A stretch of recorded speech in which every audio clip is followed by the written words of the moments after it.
Hello everyone, a very warm welcome from Study Medic. I'm Dr.SUJAY SHANKAR, and today we will be reviewing communication and history taking stations. So, mm, this is an important station that has to be that can be a very scoring station if you uh, follow a structured approach.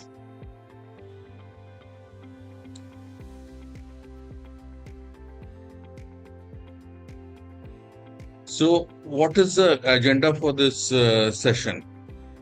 First, we'll be discussing about the frameworks, and then we'll discuss about taking a focus history.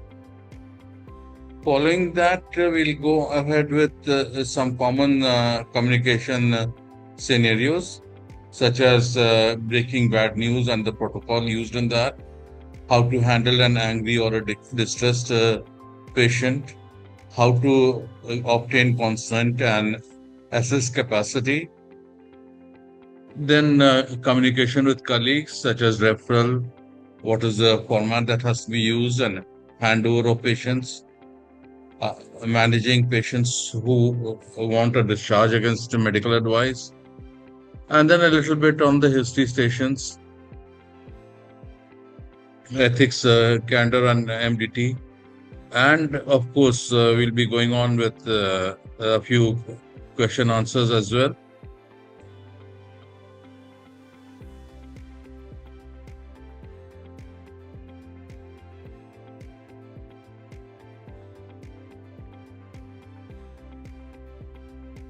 So, what are these talking stations? So, this is basically, these are simulated conversation scenarios where you have to take a history or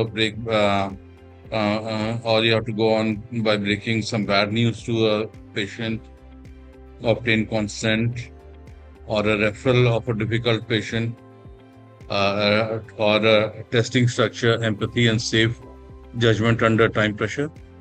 And all this has to be done without having any memorized facts as such. So, how do you score marks in these stations? So, first is a clear structure that the patient can understand and follow.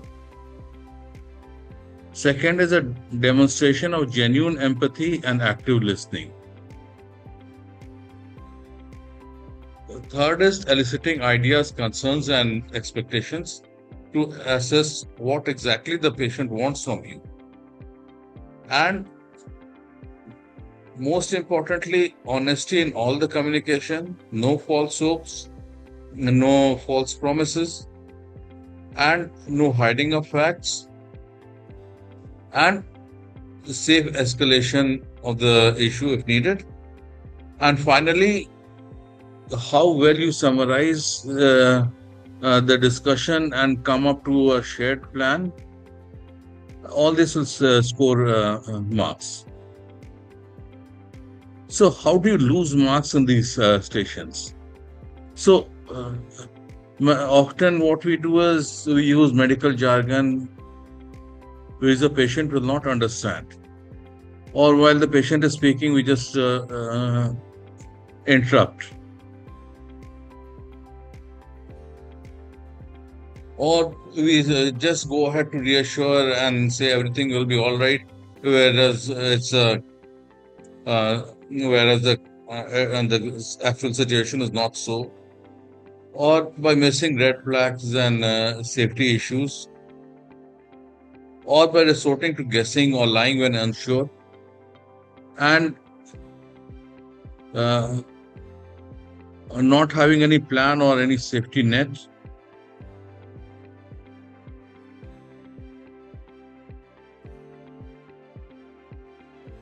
So the communication framework basically involves, first is to initiate, that is introductions, how to build your rapport and how to set the agenda.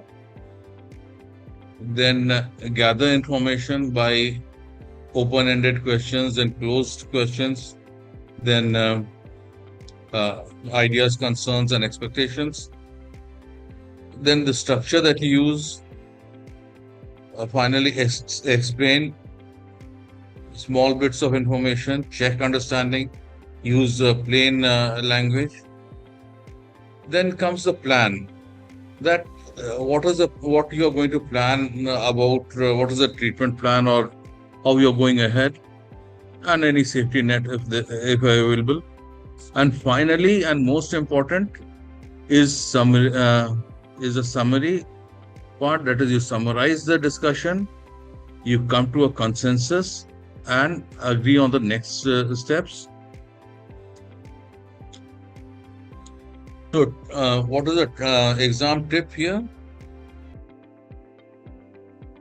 So, it is build rapport and provide structure throughout, not just at the start.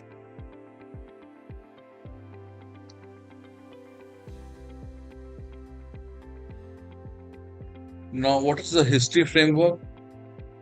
So, when you take a history, we have all learned that it has to be done in a structured way. And in this session, we have to ensure that the participants, that the examiners get an idea that you are following a structure. So, it's the structure that is commonly used is presenting complaint, then followed by history of presenting complaint, that is Socrates, then past medical history, then go for drugs and allergies. Next is family history. After that, social history, smoking, alcohol, what are the types of jobs you do. And in the end, you have to ensure that you have the patients, you go for ICE. That is ideas, concerns, and expectations. Because the patient comes with you with a lot of symptoms. But it is not essential that he'll be wanting everything to be resolved. He may be bothered about something, or he might be thinking that it's a cancer and he wants it to be ruled out. So all that you have to ask. So what do you think it is?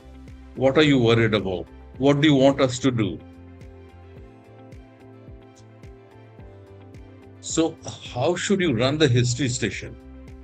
First, it should be open. Let them talk and then focus. If there's any pain, go for Socrates. So what is Socrates? It's a systematic way of ascertaining history for pain. That is site, onset, character, radiation, associations, timing, exacerbating or relieving factors, and severity.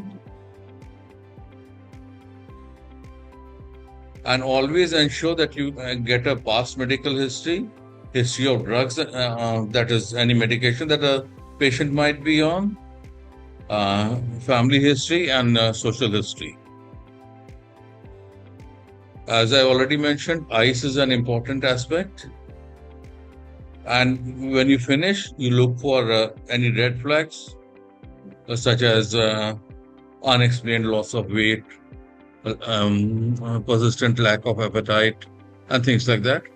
And summarize that, yes, you summarize with the patient that so far you have come to me with these problems, and just in a few words, just summarize what has been discussed so far.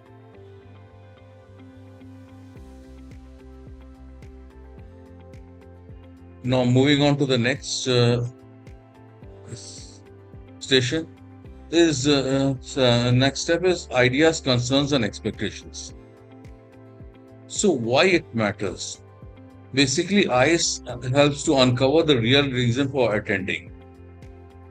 It reveals fear, whether is it cancer, it is something serious, and it guides on what has to be explained. And this is heavily marked, heavily weighted in the marking.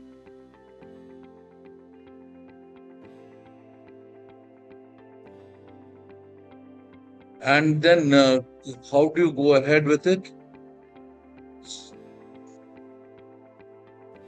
So what do you think might be going on? Is there anything you are particularly worried about? What were you hoping we could do today? And then you respond to what you hear. Okay. So a patient might say that and doctor, do I have cancer? Then don't say yes or no. Basically, you have to say that we are going through the symptoms and we are checking up. And after our evaluation, we'll be able to tell you uh, what the problem actually is, what the condition is actually due. Okay.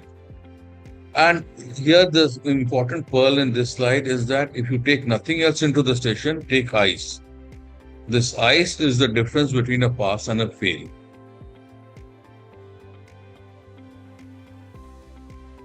Now, coming to breaking bad news. So, there's a protocol for that called the spikes protocol. So, first is S is for setting. So, here you have ensure that there's privacy, ensure that whoever you are speaking to is seated, you are also seated. Then ask for perception. So what is perception? You have to ask what they already know. So this is an important step. Patient may you might start off by telling that you have this, I've seen your reports and all that. But the issue is that the patient might already be aware of most of those things. So you have to see what the patient knows and then or understands and then build on that. Or the patient may have an entirely different idea of his condition, and you have to explain it accordingly. So first you have to see what they know. Then ask them how much they want to know. So what would you like to know about your condition? Then there's a knowledge. After that comes K, which is for knowledge. So you have to give a warning shot. Say, I looked at your reports and I'm afraid the news is not very good or is not what we expected or what we hoped for. And then in plain language, explain. And ensure that you are giving information in little bits. Do not hurry up and say and give a full 5-minute talk on his condition or the patient's condition. Give warning shots. Give small pieces of information in plain language which the patient can understand and share it with and then check the understanding. Then is the emotions.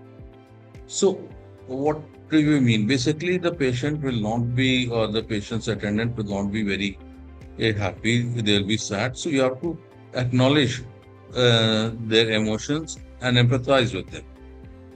If the patient starts weeping or something, offer a tissue, offer some water. And finally,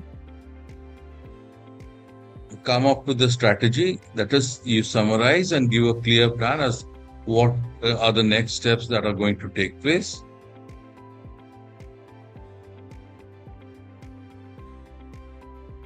So what are the key steps, moves in this? So warning shot, I'm afraid the results are not what we hoped for. Pause, give us a pause, give a silent time, and use very plain words. Say cancer if it is cancer. Empathize. I can understand how you feel about it. And in the plan section, we will not abandon you. We will be doing our best. And you are in the best hands, sort of. Then the pearl in this slide here is fire a warning shot. Then go at the patient's pace. Do not deliver everything in one breath. This is the most important aspect. Now coming to some pitfalls and an unhappy relative. So many times in our practice also we come across relatives who are unhappy, who are irritated or angry.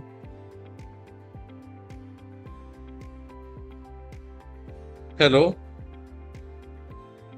Sir. My slide seems to have vanished.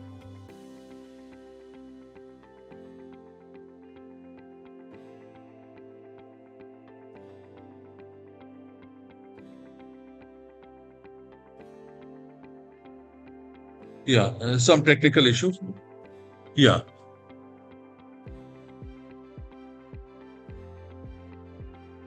So what are the common pitfalls out here? First is the jargon or euphemism that confuses the patient, or rushing to false reassurances. Oh, no, it will be all right. Uh, it might not be cancer. Nothing like that. Or common mistake is overloading with information, giving so much of information in one breath that the patient does not have the time to register or understand. And a very serious issue is not allowing silence of questions. You have to give the patient time to absorb the information, react to it, and ask questions. When you come across with an unhappy relative, always acknowledge their anger and distress. Be very honest about what is and what isn't known.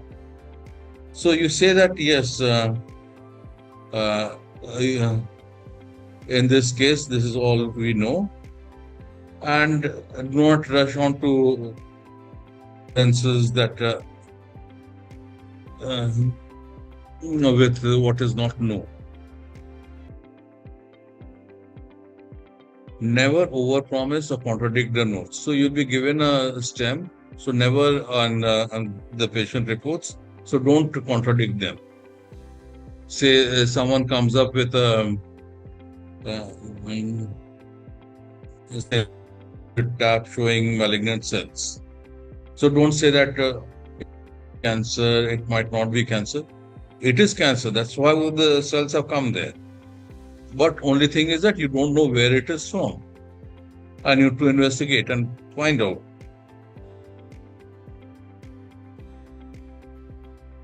And always offer a clear next step and follow up. That this is what we are going to do. These are the steps. This is what we expect to happen. That is it. So the pearl here is the knowledge pearl, and here is never confirm more than the evidence support. So you can say we know it's cancer, we don't yet know its stage, or we don't know where it is from, what is the extent of it. Okay.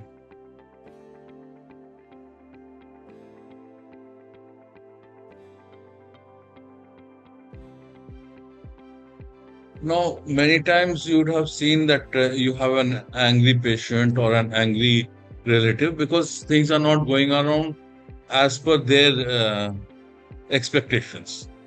So here the important word is de-escalation. You have to somehow bring the patient and de-escalate the situation, diffuse the situation sort of. So what is the important thing is you have to stay calm.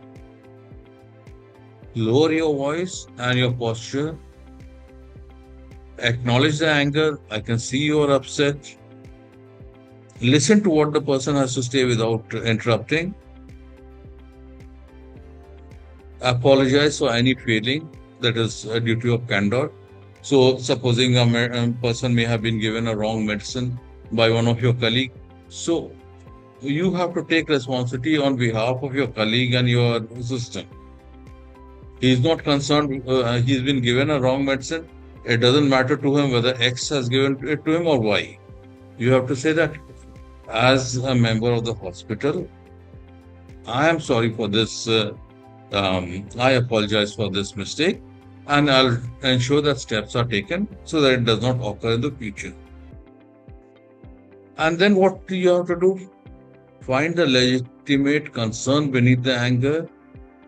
Be honest, don't become defensive, agree on a concrete action, and know your safety limits. So the pearl here is that you cannot reason with anger till it's acknowledged. Name the emotion before you explain anything. So, I can see you're upset. I can see you're sad. I can understand. I can understand that you are angry over this. And then you go on. Okay. Now, another station would be an anxious relative and consent for a child. Say a child gets hurt, requires immediate surgery, and is taken as vigilant for surgery, and then the parents come up. They are anxious, they are angry, they are worried. They do not know why the child is being operated on without even asking them. So all these patients you have to handle accordingly. So what has to be done with an anxious parent? First is that you acknowledge the worry, give them time to understand or get the understand what is going on. Explain the condition diagnosis and the plan in very simple terms. Answer real questions. What are the risks? If a patient is being operated, is there a scar? What would be the long-term outlook? Would the child be able to pull through? Would his fertility or his or her fertility be affected? So all these real questions, these are the questions that go on with parents. So you have to explain these and be honest about uncertainty. So a child is grievously injured. Don't say that yes, he'll pull out or anything. You can only say that we are doing our best. We don't know how what will be the outcome, but we are doing what is the best possible in this situation. So when you come up to emergency surgery on a child, a life or limb-threatening situations, you have to act in the best interest. Agreement of two consultants is needed where needed. Keep parents informed and apologize if consent could not wait. I'm sorry, your child was so sick that we had to we could not wait to ask you. We had to go ahead. And I can understand that you feel bad about it, but we had no choice. So, and what is a clinical pearl here? So, in a true emergency, you may treat a child without waiting for consent, but explain and apologize afterwards.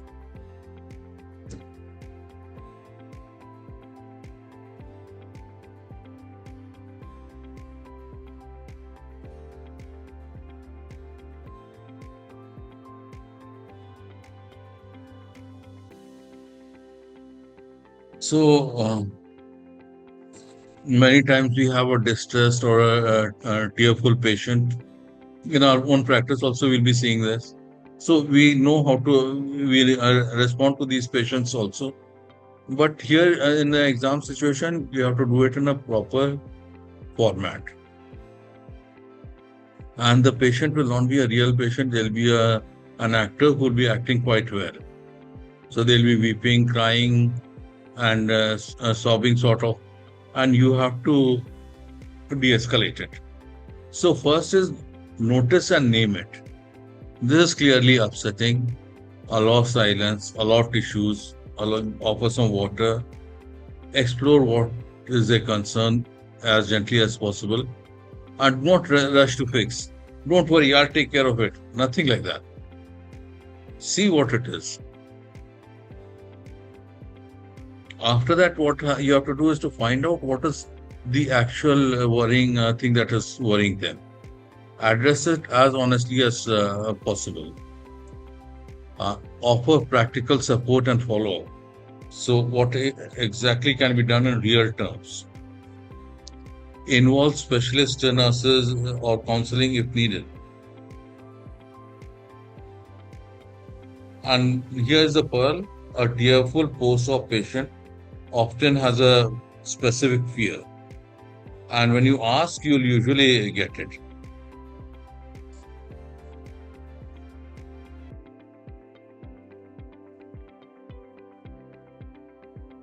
No, consent is a very important and aspect in treatment. So there are three important aspects of consent. First is that it should be voluntary, free from any coercion, free from any misinformation. Then it should be informed. By informing, it means all the risks, benefits, alternatives, and consequences of doing nothing are explained in detail.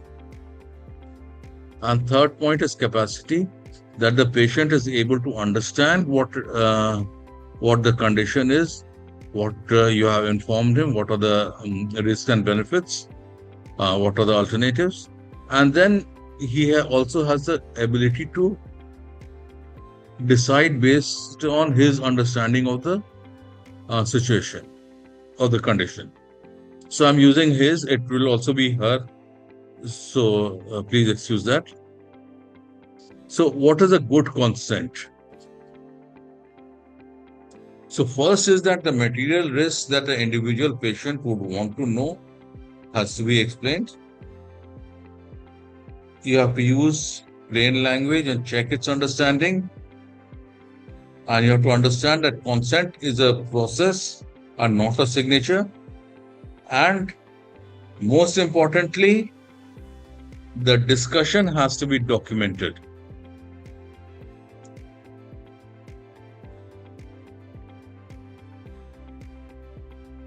Now coming to the capacity. So there's a 4-part test for capacity. First is the patient able to, or the person able to understand the information? Is the person able to retain it long enough to decide? Are they able to weigh on the balance and assess the alternatives? And whether they are able to communicate the decision?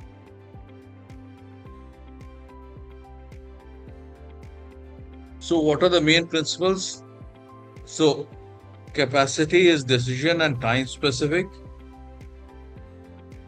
You have to assume capacity unless proven otherwise.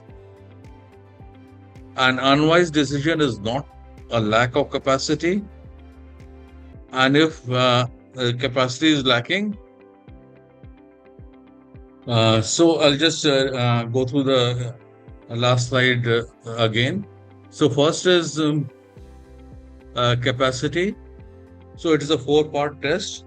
Whether the person can understand the information given, whether the person can retain that information long enough to decide, whether the patient can weigh or compare the alternatives to be able to decide, and finally, is the person able to communicate the decision that they have taken. So first is important principles are that capacity is decision and time specific. You have to assume capacity unless proven otherwise. And importantly, an unwise decision is not a lack of capacity. If capacity is lacking, then you have to act in the best interest of the person. And this is based on the Mental Capacity Act 2005. Now coming to the confused preoperative patient. So what is your approach to such a patient? You'll get a call that this patient is scheduled for an operation today, but the pre-op sister feels that the patient is confused or disoriented. Can you please assess? So first you have to confirm identity, assess with AMTS of 480, take a collateral history from the family, from the notes, screen for a cause of the confusion, and do not consent if the capacity is lacking. So what are the causes and what are the actions that you have to take? So first is you can have many causes for confusion in a ward patient: sepsis, hypoxia, metabolic conditions, metabolic derangements, drugs, pain. If it is an elective operation, then it is best to postpone the condition and the surgery and work up as to why the patient has become confused at this time. And you have to involve family, anesthetists, and seniors. What is the clinical pearl here? A confused patient for an elective operation is not fit to consent. So you have to postpone the case, find the cause, and take a collateral history.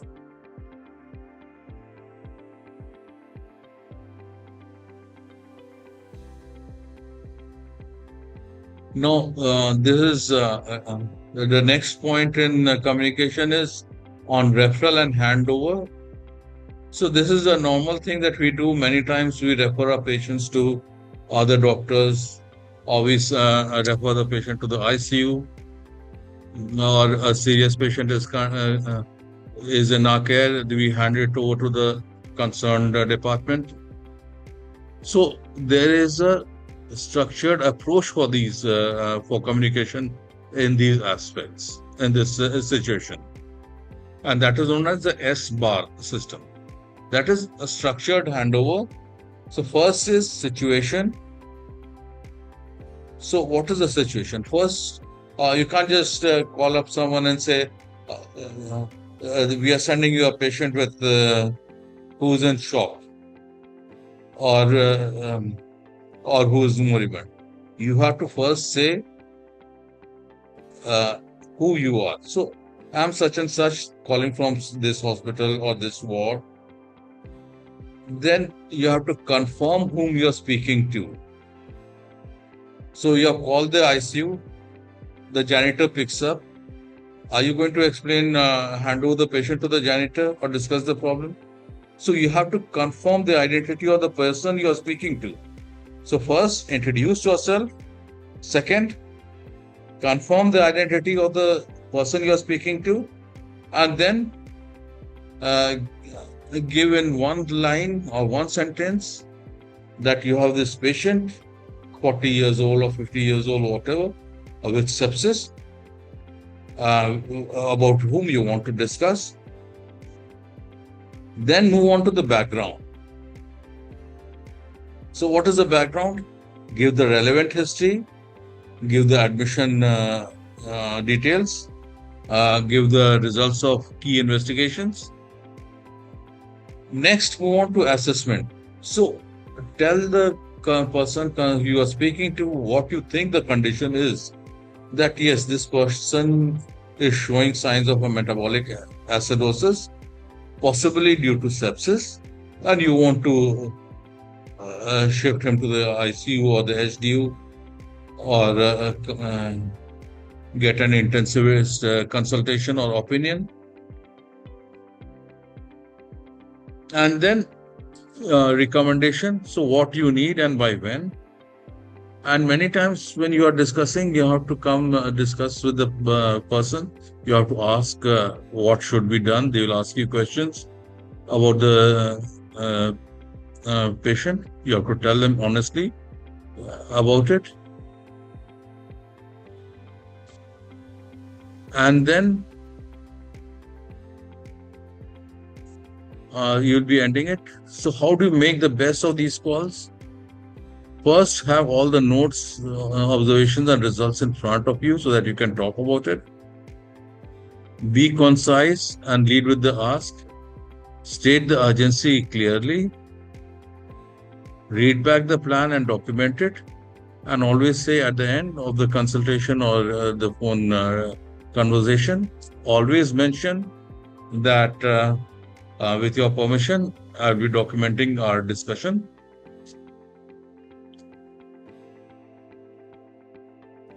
And what is the clinical pearl out here?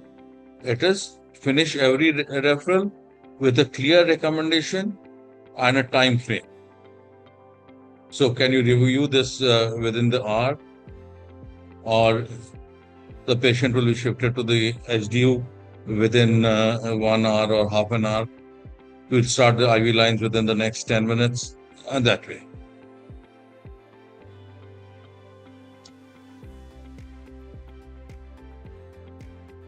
Now there's a telephonic referral to a senior. So here the structure will be your S bar. So who you are in introductions, and then the patient, relevant background and findings, your assessment and the working diagnosis. What do you need and how urgently? So a patient may have many complications. So you're calling the cardiologist. So you need to ask about the help required with the cardiology condition. So that you have to mention clearly. So many times you do not have all the information at your fingertips, or all information may not have been given. So supposing you have to talk about a patient and you have been given lab reports, but an ECG or an EBG has not been done. The consultant you're speaking to asks, so what was the finding in the ECG or in the EBG? Then you say that, I'm sorry, I missed out the EBG or the ECG or whatever it is. And as soon as I put the phone down, I'll get it done right away. And never make the mistake of guessing or putting or inventing findings. This will be a clear fail. See how you will get the information. Say, I'll get the ECG done right away, or okay. And then make a safe interim plan that this is how we are going to go about it.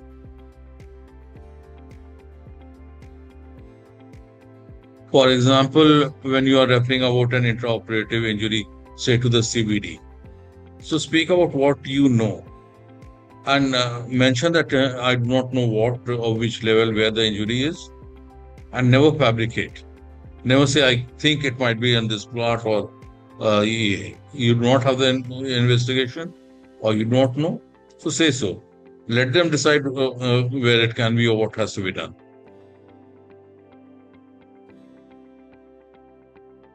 Now, many times you have to book an ITU intensive therapy unit bed and escalate the care of the patient. So, in this situation, you will have to go follow the S-bar protocol with the critical care registrar. You have to give a clear reason for ITU, that is organ support needed. So there's a difference between HDU and ITU. So an HDU, or that is high dependency unit, that is when only one organ support is needed. And ITU is when you need support for more than one organ system. Then you have to mention the current observations, the trajectory and the treatment so far. And you have to be very clear as to what you are asking for, that I'm looking for a bed, I'm looking for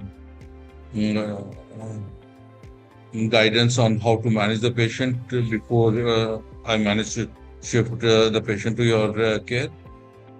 So if there's no bed, then you have to escalate it to seniors on both teams, optimize and monitor in the meantime, and consider moving the patient to a recovery room or a HDU, or even transfer to another hospital facility.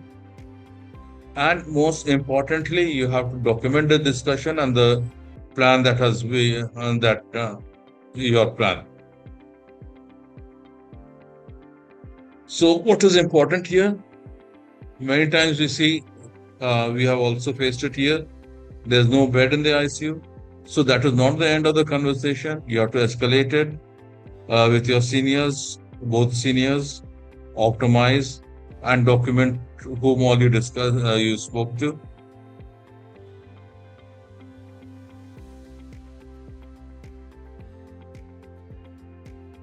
Now about handover and the deteriorating patient. So you have to follow a safe handover system. So use S-bar, check the dates on the results, summarize the events accurately, state the working diagnosis, and hand over whatever has to be done and a clear plan of the treatment. For example, you have a patient with a low urine output. So the patient has tachycardia, has a narrow pulse pressure, and a low urine output. So what will you interpret it? It's like a hypovolemia. So you have to give a fluid challenge and reassess and update the consultant on it and agree on escalation if needed.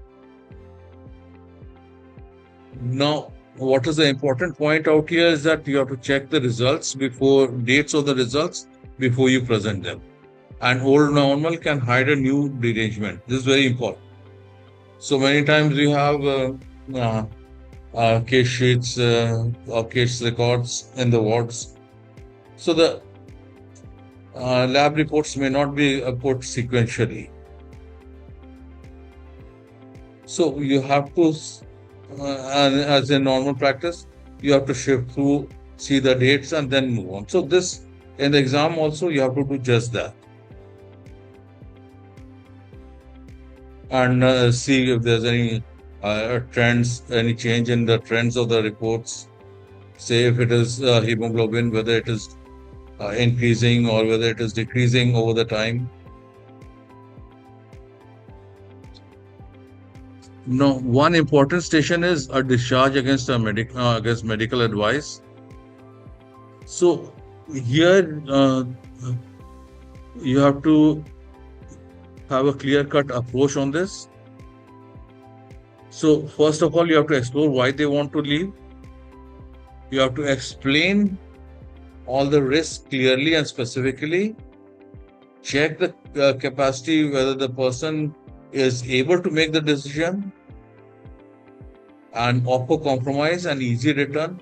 So a patient insisting on discharge against medical advice is not something to be held against that patient.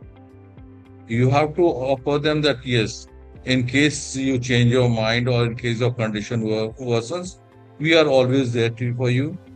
Offer them something that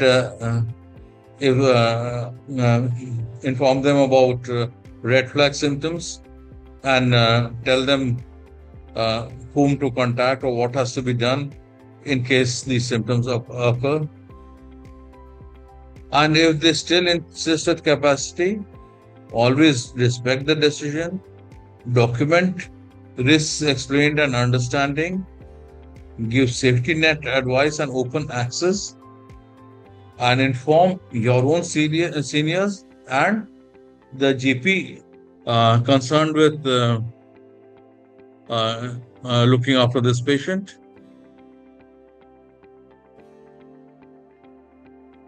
So, a patient with capacity may refuse admission even for a splenic hematoma. Your job is to inform, safety net, and document. Now, another aspect about consent is explaining the risks of a procedure. So, it has to follow a structure. What is the procedure and why it is being done? What are the benefits and what are the realistic success you can expect? What are the material risks, both those that are common and those that are serious? What are the alternatives that you have available? And these alternatives also include doing nothing. So what happens if you choose one over the other? Say, if doing nothing, what will happen? If you do the procedure, what do you expect? So it has to be done well. So always plain language, small chunks of information, check understanding at all stages, use numbers that the patient can grasp. Say 4 out of 5 patients undergoing this procedure generally recover. Okay. Then invite and answer questions and confirm understanding before consent.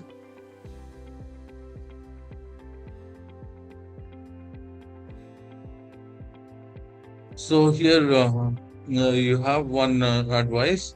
So if you're an anxious patient needs an OGD and biopsy, address the fear first, then quantify the small or real risks that are present. Now, how do you approach a history station?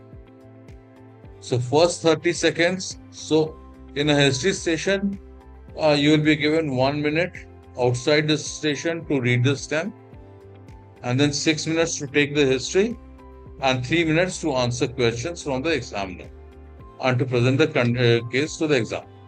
Okay.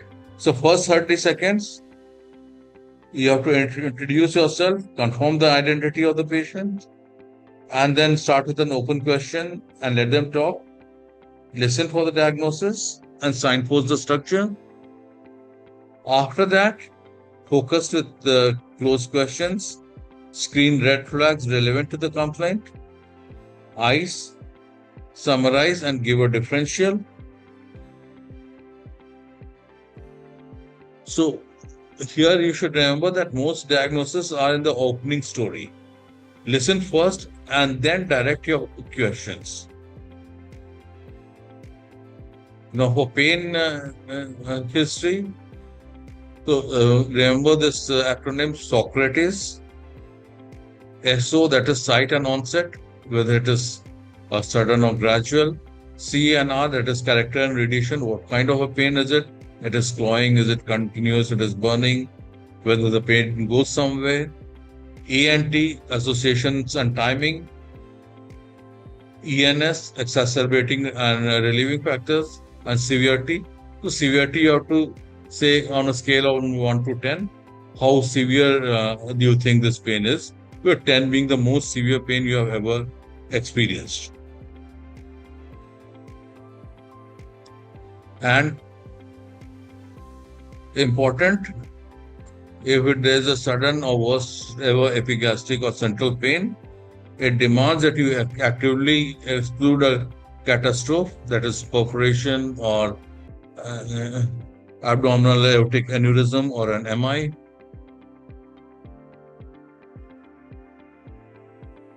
Now, many patients may come with dysphagia and weight loss. So, what are the key questions here? Whether dysphagia is due to solids or liquids or both, whether it is progressive, what level does the patient feels that the food is sticking, is there pain on swallowing, is there weight loss, how is the appetite, is there any history of reflux, and then on the social history, personal history rather, whether there is history of smoking and alcohol.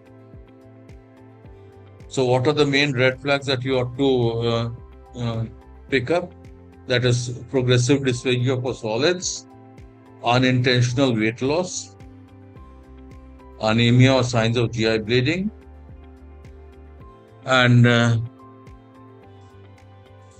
you have to consider an urgent OGD within the 2-week time, within a 2-week time frame. So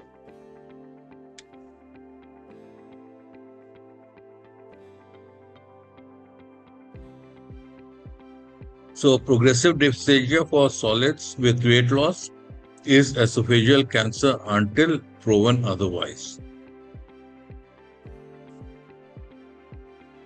Now coming to patients with a neck lump and thyroid history. So about the lump, you have to ask about the duration and recent change in size, whether there's any associated pain, any compressive symptoms, that is during difficulty in swallowing, change in voice, difficulty in breathing, any family history of thyroid cancer, previous history of neck irradiation. Then assessing about thyroid status and red flags. Top 6 symptoms will include weight loss, heat intolerance, palpitations, a rapid growth, hoarseness, or a heart fix known may suggest a malignancy. The eyes would be basically fear for cancer. And what you have to do is a triple assessment. So, Pearl, a long-standing goiter that suddenly grows with toxic features and a family history will need urgent triple assessment.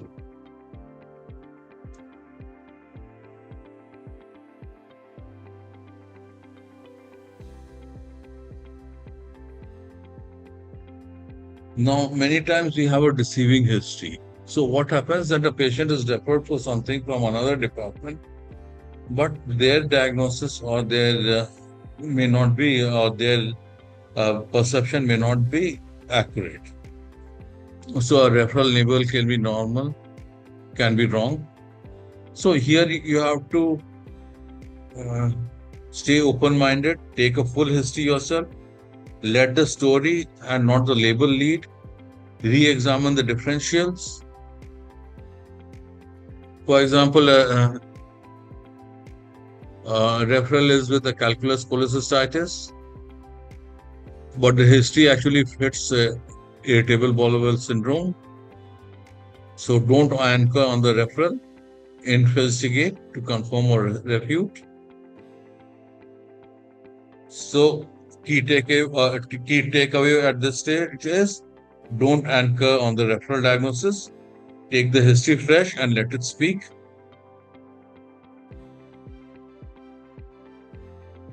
And then coming to ethics, confidentiality, and candor. So there are 4 principles. First is autonomy and beneficence. Then there's non-maleficence and justice. There's confidentiality with clear exceptions. And finally, honesty when things go wrong. So what is the duty of candor? Tell the patient when harm occurs. Apologize. Saying sorry is not admitting liability. Explain what happened and what next. Document and report. Make an incident form as well. Saying I'm sorry this happened is an expression of compassion and a professional duty, not an admission of fault.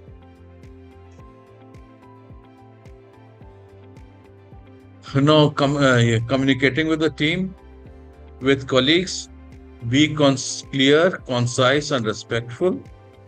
Use SBAR for clinical issues. Close the loop, confirm actions, escalate concerns appropriately, and while communicating with the multidisciplinary teams, know who to involve, specialist nurses, obs, gynae, anesthetists, and intensive therapy units. Share information accurately, respect each role, and document decisions taken. Here, remember that good teamwork is examined too. Know when to involve ONG, anesthetists, ICU, palliative care, or the specialist nurse.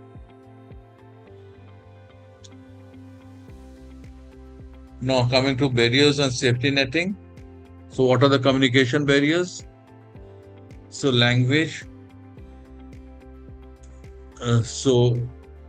Many times you are taking the exam in your home country. So, they might put in a real patient who would be speaking the local language. So, here you have to use a professional interpreter who will be provided. Then, another communication barrier is hearing impairment or cognitive impairment, or if the person is distressed or angry. And of course, there is health literacy, so avoid jargon.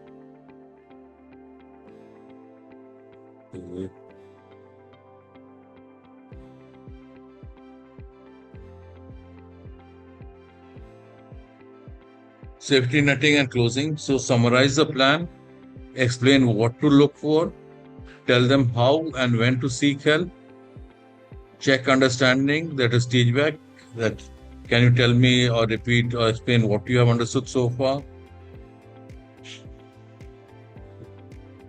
And an important tip here is Always use a professional interpreter and never a family member for consent and for breaking bad news.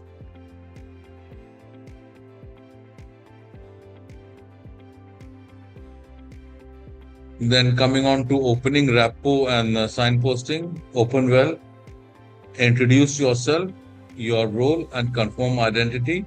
So I'm such and such. Uh, mm, I'm in this department, this rank. I report to this consultant. And then am I speaking to, may I know confirm your name and date of birth, please? And then check how they would like to be addressed. Then set the agenda together. Open questions and listen. So what is the signpost here? First I'll ask, then I'll examine. So before even touching the patient, you have to take consent that I'm going to examine you or I'm going to ask these questions. Is it okay if I proceed? Summarize back what you have heard. Check that you have understood clearly and invite questions throughout. So the key takeaways in the first 30 seconds, set the tone. A warm, structured opening buys you trust for everything that follows.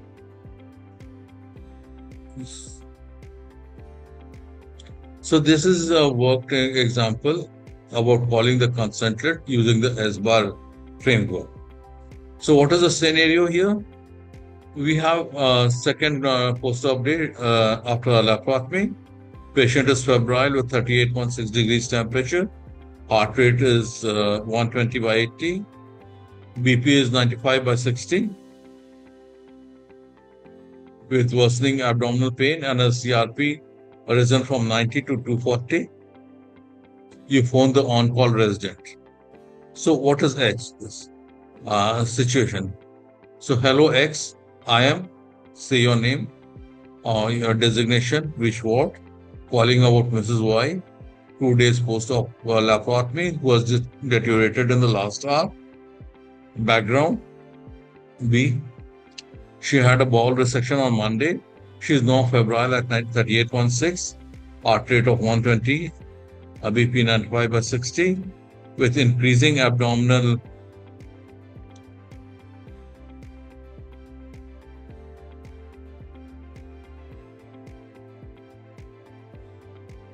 increasing abdominal pain. CRP has risen from 90 to 240. Then assessment.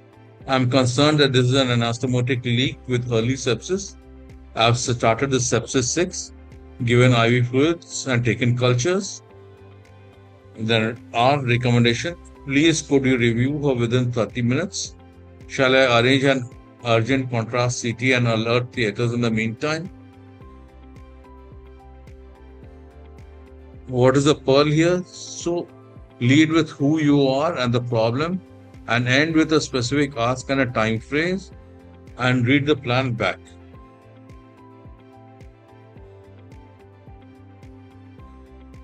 Now, confidentiality and disclosure. So the rule is to keep patient information confidential, share only on a need-to-know basis, get consent to share where possible, and be careful with relatives and phone inquiries. So what are the exceptions? So if there's a risk of serious harm to others, then the patient information cannot be kept confidential. If there's statutory or public health duties, if there's a court order, but the dictum is always share the minimum that is necessary.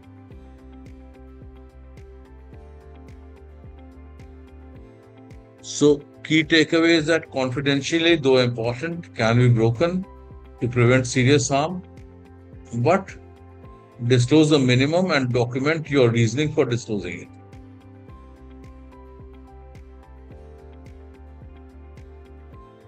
Then lifestyle and risk factor counseling, smoking and alcohol. So what is the, we have to first quantify it. That is how many packs, how many years, how many units over a week of alcohol. Then you have to explain the risk to the surgical risk very clearly. Often offer cessation support or a brief intervention, and avoid lecturing, but motivate the person to improve, to give up. Okay. Frame it well, explore readiness to change, agree small achievable steps, signpost services, and document the advice given. And important point to be understood is that stopping smoking even weeks before surgery reduces wound and respiratory complications, and so you should always make this offer. Now coming to systems review and red flag scheme. A quick systems review would include general questions about weight, fever, appetite, and fatigue, signs of CVS, respiratory, GI or GU, signs of neuro or musculoskeletal disorders, tailor depth to the complaint, your questions. Okay. And always screen red flags, unintentional weight loss, bleeding or hematemesis, night pains, new neurology or bladder or bowel change. Well, is that a short red flag screen at the end of every history catches the serious diagnosis you are not expecting. Now, about shared decision making and safety netting. So important is that you share the decision, present the options and the trade-offs, explore what matters to the patient, agree a plan together, and respect an informed choice. What is your safety net and closure? Summarize the agreed plan, explain what to watch for, how and when to seek help, check understanding. So important is close every consultation with a summary, a safety net, and a check of understanding. And this will help you score marks.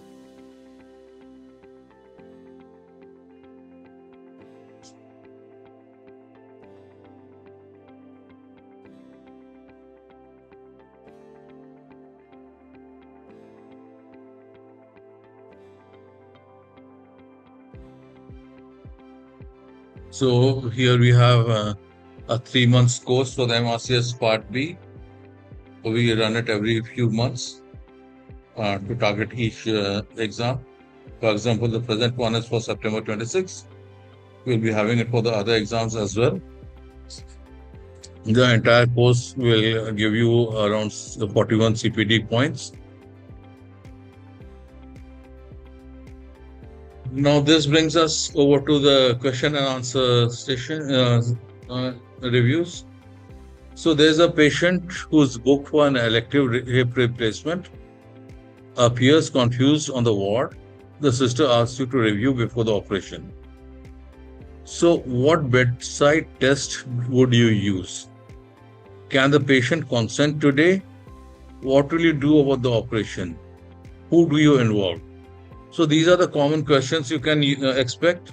So your answer is that you have to assess the capacity and the patient cannot consent if confused. So use AMTS or 480 and a collateral history. If capacity is lacking, the elective operation is postponed. Then you have to screen for the cause, say sepsis, hypoxia, metabolic derangements, drugs.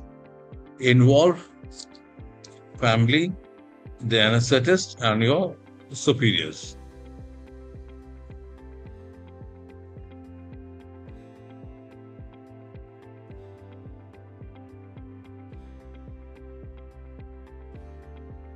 You must tell a patient that an ascitic tap has shown malignant cells, but staging is not yet known.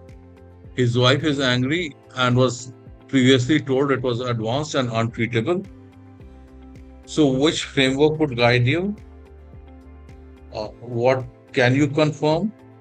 How do you handle the wife's anger? What should you avoid? So you have to use the spikes protocol, and you have to confirm only what is known. So first is confirm malignancy, but the stage is not yet known. Acknowledge the anger, correct the misinformation gently and honestly. Do not overpromise or contradict the notes without basis. And always offer a clear plan for the imaging, multidisciplinary teams, symptom control. Now, another question is that you're asked to convince a patient with a splenic hematoma to stay, but he has capacity and insists on leaving. What must you establish? What do you explain? If he still lives, what do you do? So, first of all, you have to establish or confirm the capacity and then inform the condition and provide the safety net. Confirm that he understands, retains, and weighs the specific risks. Explain the danger of delayed splenic rupture clearly. If he has capacity, respect the decision. Document the discussion, give safety net advice, and offer open return. And importantly, inform your seniors about it. Next question. You need to phone the ITU registrar about a 76-year-old with peritonism, hypokalemia, a lactic acidosis, a new AKI, to book a bed. Which tool structures the call? What is your assessment? What is your recommendation? And if there's no bed, what will you do? So important, you have to use the S-bar communication tool: situation, background, assessment, and recommendation. Assessment: likely perforation with sepsis and organ dysfunction. Recommendation: ITU review or ITU bed, central line for potassium, and surgery. If no bed, then escalate both teams, optimize the condition of the patient, and document.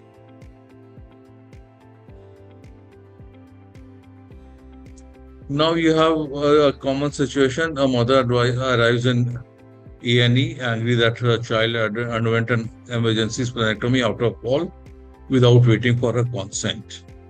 How do you open? What is your justification? What must you cover afterwards? So, your opening should be acknowledge, apologize, and then explain. Acknowledge her anger and apologize that the consent could not wait for the best interests of the child. Explain the child was unstable, delay risk life, two senior agreement or best interests is the protocol for emergency. Explain the splenectomy, vaccinations, and antibiotic prophylaxis. Excuse me.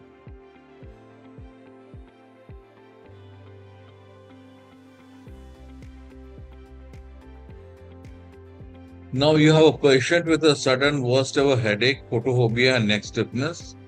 Attends and you take the history. What is the top differential? First investigation. If the CT is normal but suspicion is high, what will you do? And what is the next steps? So, sudden headache with photophobia and neck stiffness is highly suggestive for subarachnoid hemorrhage. You have to do an urgent non-contrast CT head. If CT is normal and still suspected, then do a lumbar puncture to rule out xanthochromia. Discuss the condition with neurosurgery. Treat it as an emergency. Do not discharge without an exclusion.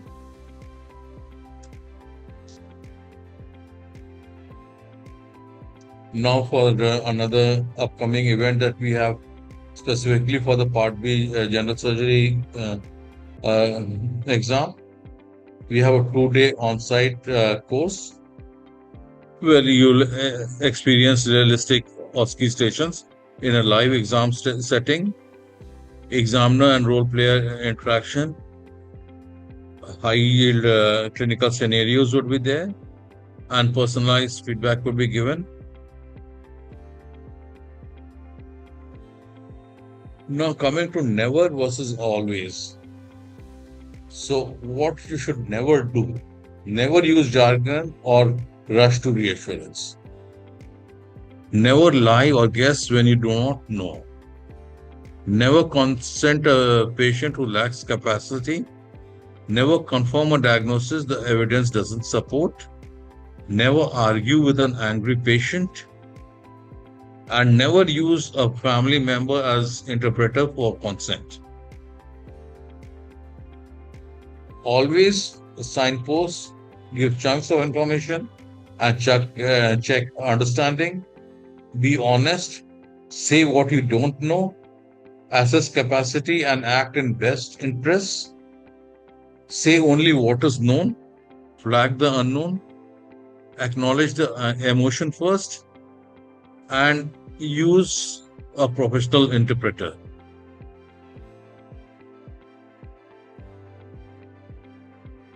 Now, structure and empathy. Take eyes into every station, signpost, check and check, chunk and check. Name the emotion before explaining. Spikes, warning shot, then pace it.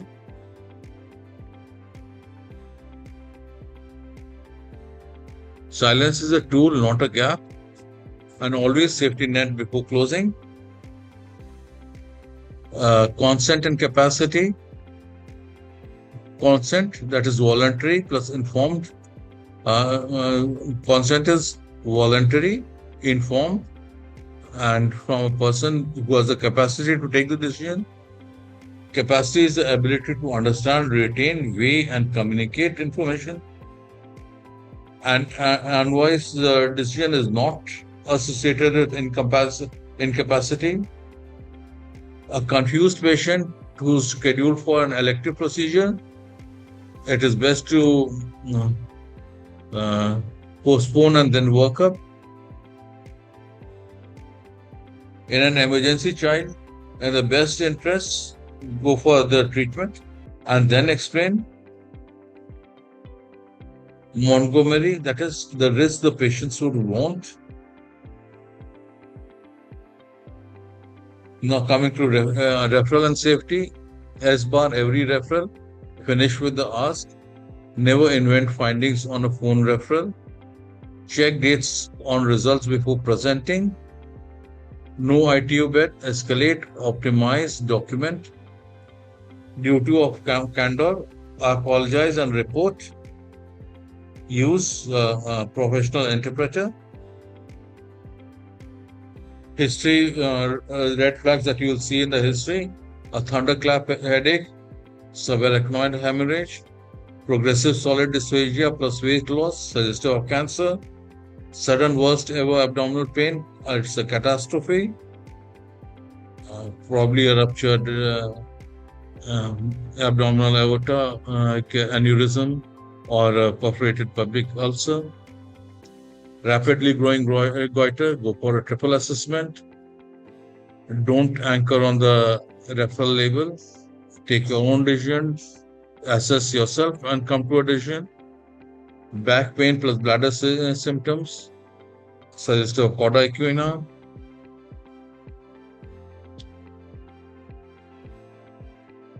Now, here are some stations where the best approach would be. So if you have to give bad news, use the spikes framework. First step before telling the news is to ask what they already know, that's a perception. Angry patient, acknowledge the emotion first. Confused patient for elective surgery, assess the capacity and if not capable, postpone. Capacity test components, understand, retain, weigh and communicate. Saying sorry after harm, that is the duty of candor and not an admission of liability. structured handover, or referral tube, use S-bar, thunderclap headache plus photophobia, subarachnoid hemorrhage, progressive dysphagia with weight loss, esophageal cancer mandates urgent OGD, patient with capacity reducing admission, inform, safety net and document, constant for an unstable child in an emergency, best interests, done in best interests, explain and apologize afterwards, interpreter for consent, it has to be a professional interpreter only, recall consent and capacity of the confused patient. So, what is the scenario? Elective hip replacement, patient not confused on the ward. Examiner asks, can you consent him? Model answer, no. Assess the capacity, AMTS, take a collateral history, postpone the elective operation. Same patient. So what are the differentials of the confusion?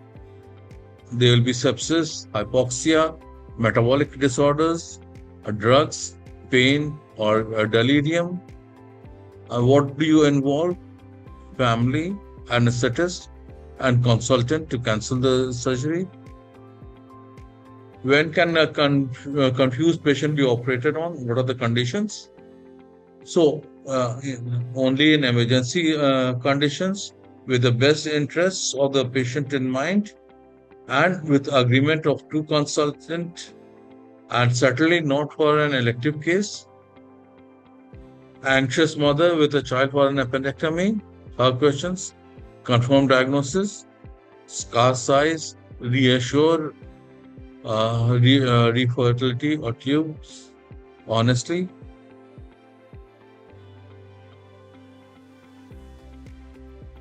Now, going on with the recalls, breaking bad news on the angry relative. Husband's ascitic tap shows malignant cells, staging unknown. So, is it definitely cancer? The answer is yes to malignancy, but stage is not known. Wife told wrongly it was advanced, untreatable. How do you handle it? Acknowledge anger, correct gently and honestly. Don't contradict notes baselessly. Will the CT delay cause harm? What is the answer? Explain it can wait safely. Other tests will proceed, and MDT will plan the scenario. What treatment will he get? Response: this depends on the investigations and decision of the multidisciplinary team, and we can only offer symptom control such as a therapeutic tap. Now you have a situation where there's a mother who's angry because the child had an emergency splenectomy without her consent. So how will you open? So apologize, explain that consent could not wait, child was unstable, and explain that it was done in the best interest of the child. Now referral as bar and handover. So what is the scenario? Phone ITU registrar about a 76-year-old male with peritonealism, low potassium, lactic acidosis, and new AKI. So examiner will ask what is the structure. So the model answer is S bar, lead with the situation, and finish with the ITU request. And what is the initial management? Central line for rapid potassium replacement, cardiac monitoring, IV fluids, surgery. Only one ITU bed needed elsewhere. What are the alternatives? Step down, discharge to free a bed, patient to be managed in recovery till the bed is available, or you can put the patient in an SDU and until the bed is available, and escalate both teams. Telephone refer to an HBP, hepatopancreatic biliary consultant, regarding a CBD injury. What is the approach? Give what is known, flag missing information, never fabricate, and a safe interim plan. First post-operative day, low urine output, you have to update the surgeon. So assessment. So hypovolemia, fluid challenge, reassess, check the result dates. Now, OSCE station where there is DAMA or where you have to explain the risk and procedure and get a consent. So, a recall scenario commonly seen is you have to convince a patient with a splenic hematoma to stay. He insists on leaving. So, what was? Confirm capacity, whether what he understands, what he is able to retain, weigh, and whether he is able to weigh the risk. So you see that he has capacity and still wants to go. What is the action? Respect his decision, explain risk of delayed rupture, provide a safety net, document the discussion, and inform the seniors. You have a furious patient who needs OGD and biopsy for a benign stricture. Approach, address the anger first, and then explain the procedure and small real risks. Explaining a procedure's risk, what is the framework, what and why, benefits, material risks, alternatives including doing nothing. Saying sorry after a complication, is it a liability? It is not a liability, it is a duty of candor. Apologize, explain, document, and report.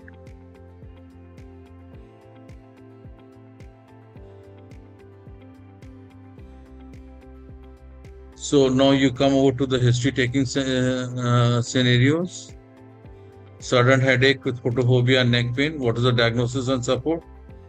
Subarachnoid hemorrhage.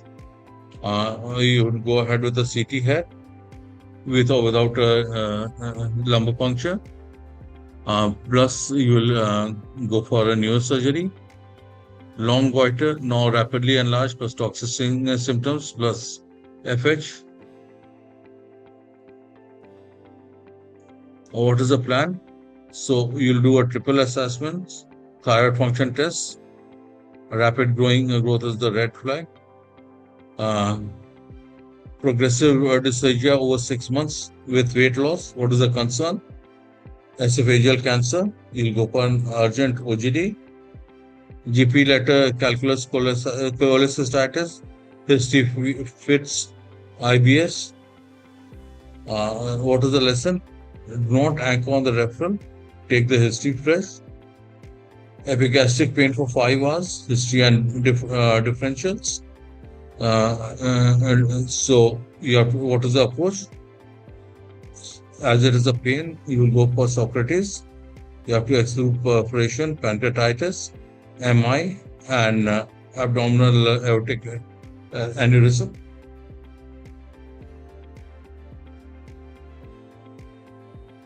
Now coming to recall, rapid communication and ethics triggers.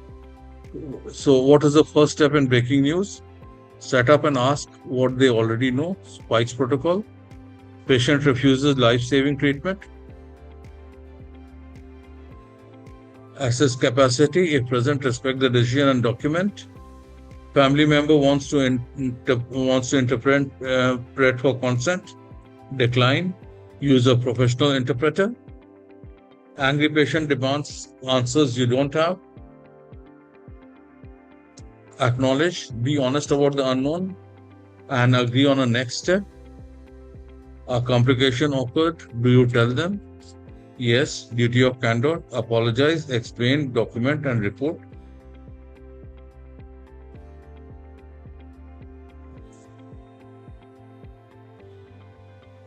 So, what are the further reading that you can do for this station is GMC, good medical practice, where you should look up for consent, confidentiality, and duty of candor.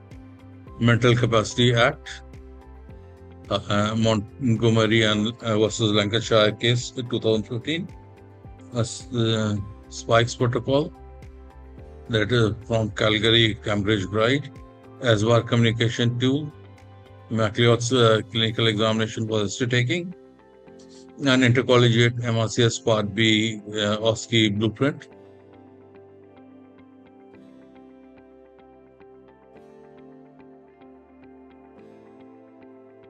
So we have referred to a few recall stations. These are reported by the candidates and have been compiled externally. And they are from open source, so we are using them. And they are GMC or legal guidance before for use of the of recalls. So if they are available on open source, it's all right.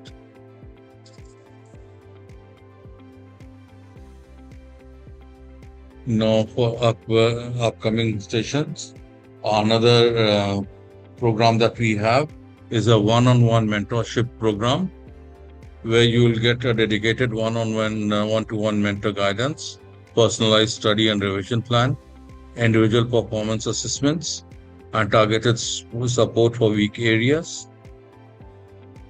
You have to contact the team for availing these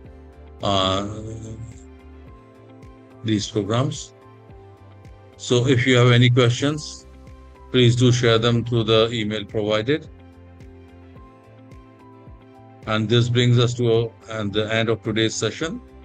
Thank you for patience hearing.